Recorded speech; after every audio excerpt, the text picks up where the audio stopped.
please, I'm apologizing in advance if I butcher your name, EUGINA GELBELMAN. EUGINA GELBELMAN. Did I get that right? Did I get that right, EUGINA? That was perfect. Yeah. Oh, great. Okay, good. Phew. I feel glad. And you're joining us from your car. I know. I apologize about that. It's the only quiet place I could find today. Can I just say this? I have also recorded with Alan a podcast in a car. It's almost like a studio. You know, it's an enclosed space. You got a little bit. Yeah, I closed the windows. Thank you so much. And thank you, Alan, for that review that you wrote. I really appreciated it. Yeah. Well, tell us what led to this film. I mean, it's quite a pivot from the movie we were talking about before. This is a drama. There's a spiritual and a mystery element to it. And this is the thing is, and this is to me the test of a filmmaker that is worth noting is if you can make it interesting, two people in a room talking, that's a filmmaker to watch, because that's a hard scene to pull off, is just two people talking, and you pulled it off with this. And it's also a dark story, but what was the inspiration for the film?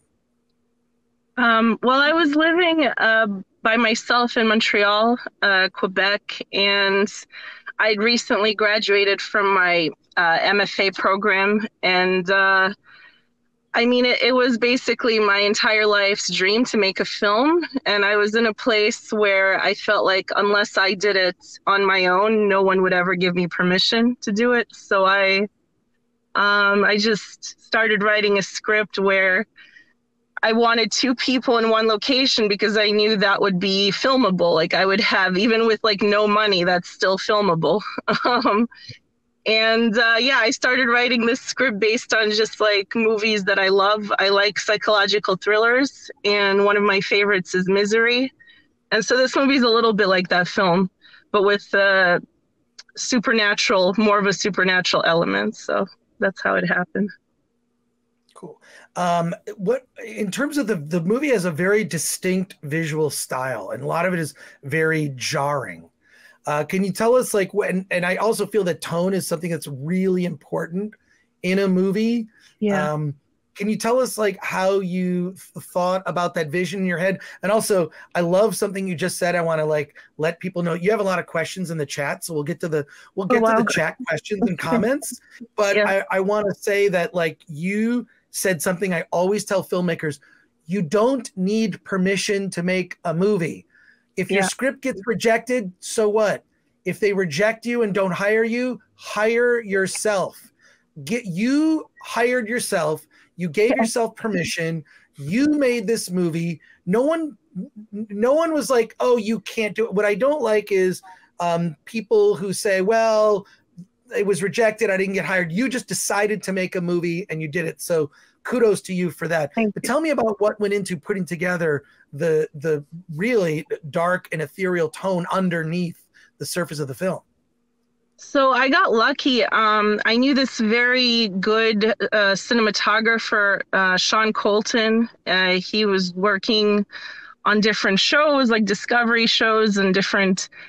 He was also in the burlesque scene in Montreal. He did a lot of that stuff. So I just knew him somehow, and he's very good. He shot the whole thing. And we also got lucky when we got to the location that it was February in Quebec, in northern Quebec, and I stupidly didn't realize it would be frozen over, like the whole, it would just be white, the whole, for some reason, when I was looking at the pictures of the location, I had something else. I thought it would be defrosted by that point, but it wasn't. So it was all white, and the combination of Sean plus just pure white, nothing, kind of helped the mood, because he really lit it consistently. I was very impressed with everything he did. And yeah, it was basically everyone's first movie. So some of it was luck and some of it was just like people who are very good at what they do. And I appreciate what Sean did with the cinematography.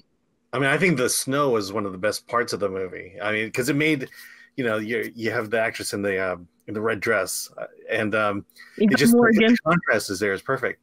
The one question I brought up in the review, but did you like rent an Airbnb and then shoot out of that? You guessed it. Yeah. I rented an Airbnb and we shot there for like 2 weeks or 3 weeks, something like that. And the funny thing is that if I'd shot it any later, we wouldn't have been able to do it because we finished like the end of February, and 1 week later, everything shut down with COVID because it was 2020. It was end of February 2020. So somehow it just happened under the wire. Yeah. Let's go to some of the chat comments and questions here, if you don't mind. I don't know if you can see it on your phone, but I'll read them aloud. Oh, okay. Here we go. A hacker called 4chan says, I love your name. There you go. Zach says, this movie looks great. And let's see. This guy says, The White Goddess is streaming for free on Tubi right now. Okay. Yeah. There you go. It's on Tubi. And Tim's Talk says, car video. And the film philosopher says, ooh, she even looks like a white goddess. There you go. Gwen Stacy says, that sounds amazing. And then Gwen Stacy also says, sounds like another winner. Thank you, Chris Gore, for putting us on. And Flaccid Phoenix has a question for you.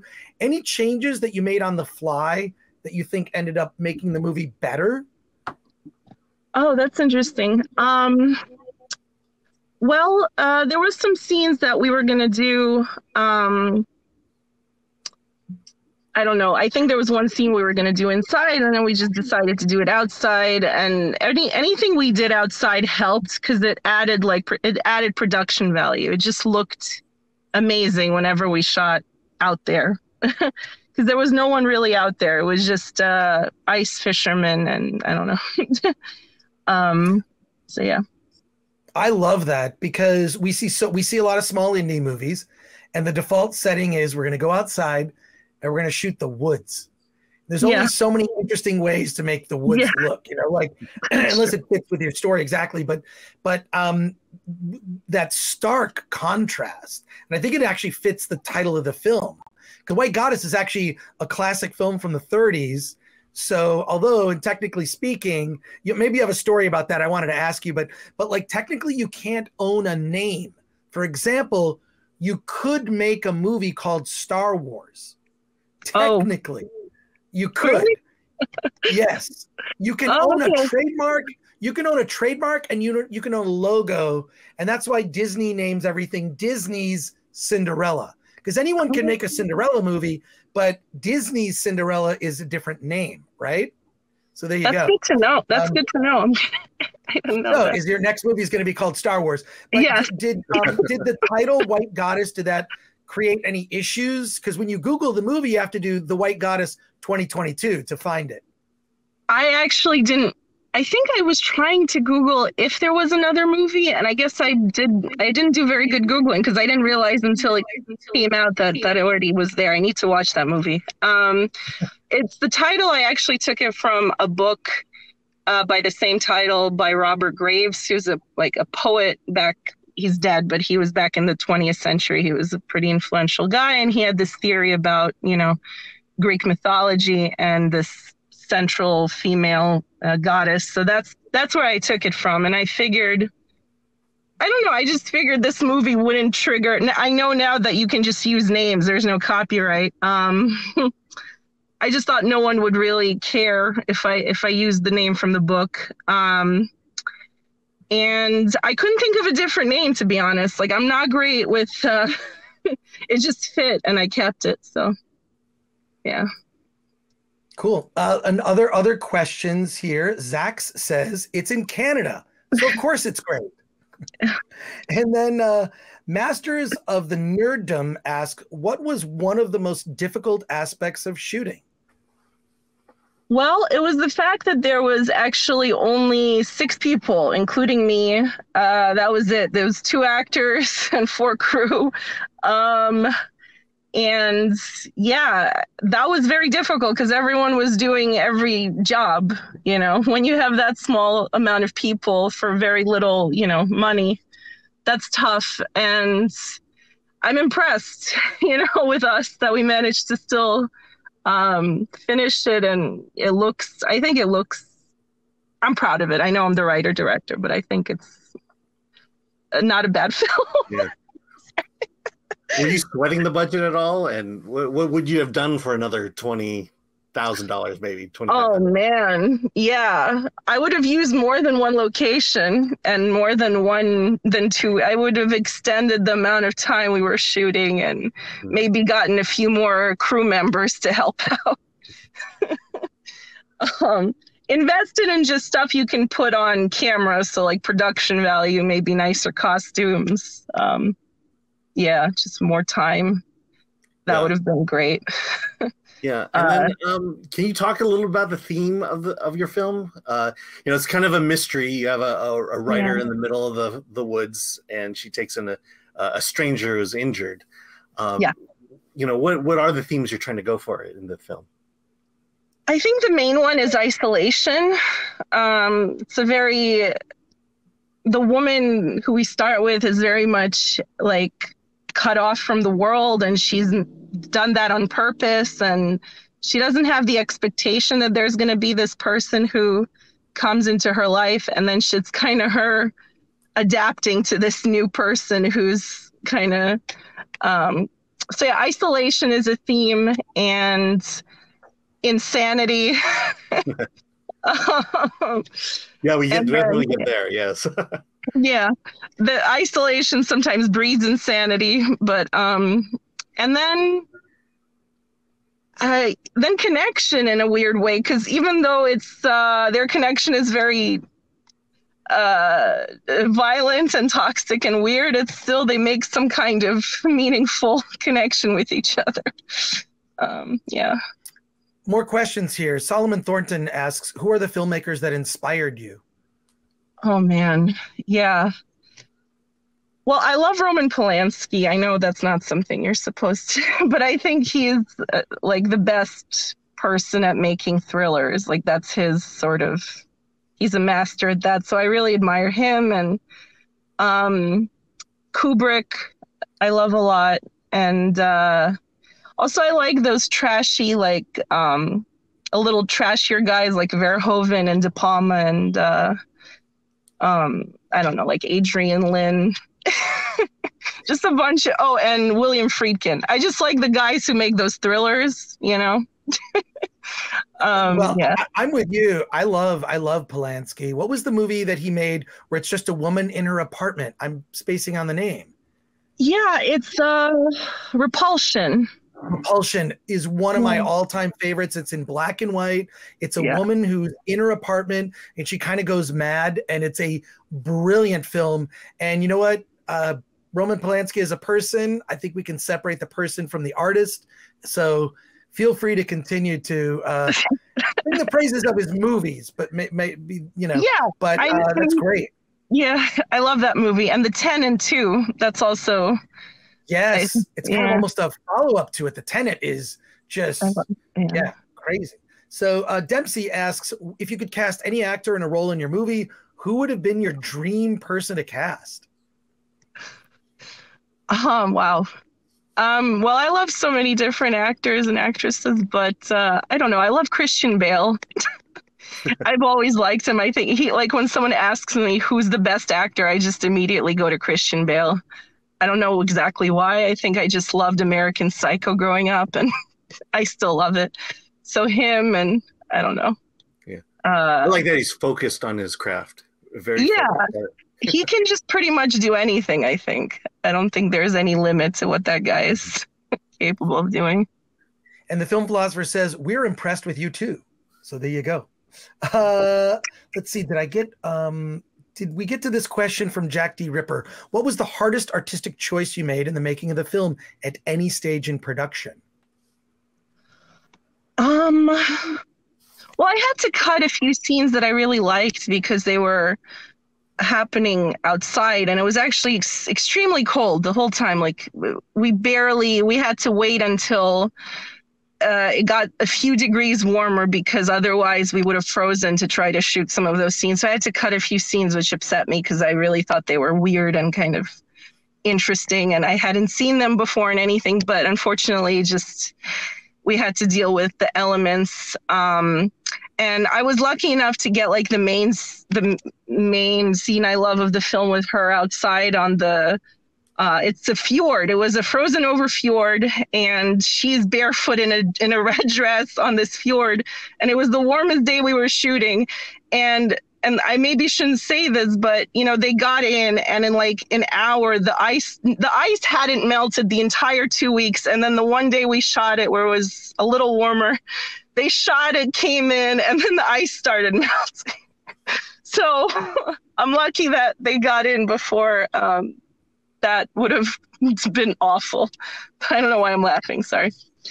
Flaccid Phoenix asks, what is your dream project that you want to work on in the future? Oh my God. Okay, well, there's this, I would call it The Night Witches, and it's a World War II film. And there were these women, it's based on a true thing. There was a regiment, there were 3 regiments of women in the Soviet Union who were fighter pilots. And I know that's not something you would expect, but, there's a lot of history and literature about it. And I just thought that would be something unexpected. And it's my dream to make that. I don't know when I'm ever going to get the money to make a war film, but you asked my dream, and that would be my dream to make that movie. So. Yeah. Well, the film philosophers, being a little bit of a smart aleck here, says, I'm directing an indie film, Mr. Bean in American Psycho reboot. The Cardinal Sin, a couple quick super chats here from Cardinal Sin for $1.99, says, my favorite film of all time is The Ninth Gate. Yeah, I like that movie too. Cardinal Sin also goes on to say for $9.99, Film Threat gets to the bottom of the best movies and shows us how they tick. Thank you for the insight in bringing us indie directors and screenwriters that nobody else is covering. Keep up the good work. Thank you for that, Cardinal Sin. And the film philosopher says, what's your next project? I'll volunteer to be an extra. Oh, wow. Do you have a next project? Because that's the one thing they always say is like, you need to have like what your next project is. Well, I optioned this trilogy by Stephen Drachman. It's called Watto Hugh, The Fantastic Adventures of Watto Hugh, and it's 3 books, and it's a difficult genre for me, but I'm very excited to try to do it. It's a sci-fi Western fantasy. It like melds everything together. And it has this dime store comic aesthetic. So I'm trying to adapt that over the next year. So we'll see. I don't know. Cool. But I'm excited if I can make that happen. Zax says, Night Witches. That's an awesome idea. And then Gwen Stacy has a question. What do you like more, directing or writing? I feel like I'm more of a writer, just naturally. Directing's more of an effort for me because I have to be more out there and a people person. But I do actually love being on set and directing because unexpected things happen and actors surprise you, and it's more interesting, So I don't know if that's an answer, but I guess directing. Well, EUGINA Gelbelman, thank you so much for joining us on the Film Threat on our Hollywood on the Rocks edition of the Film Threat podcast from your car. I'm sorry about the car. There's nothing to be sorry for. There's nothing to be sorry for. You're here. That's the important thing. Yeah, okay. No, we appreciate you taking the time to talk to us. And the movie The White Goddess is out. It's on, I use this app called Just Watch. That's the best way to find it. But someone mentioned in the chat, it's on Tubi. You can check it out on Tubi. EUGINA, thank you for joining us on the Film Threat Livecast here. Thank you so much, Chris. Thank you. Have a great rest of your day. And Alan.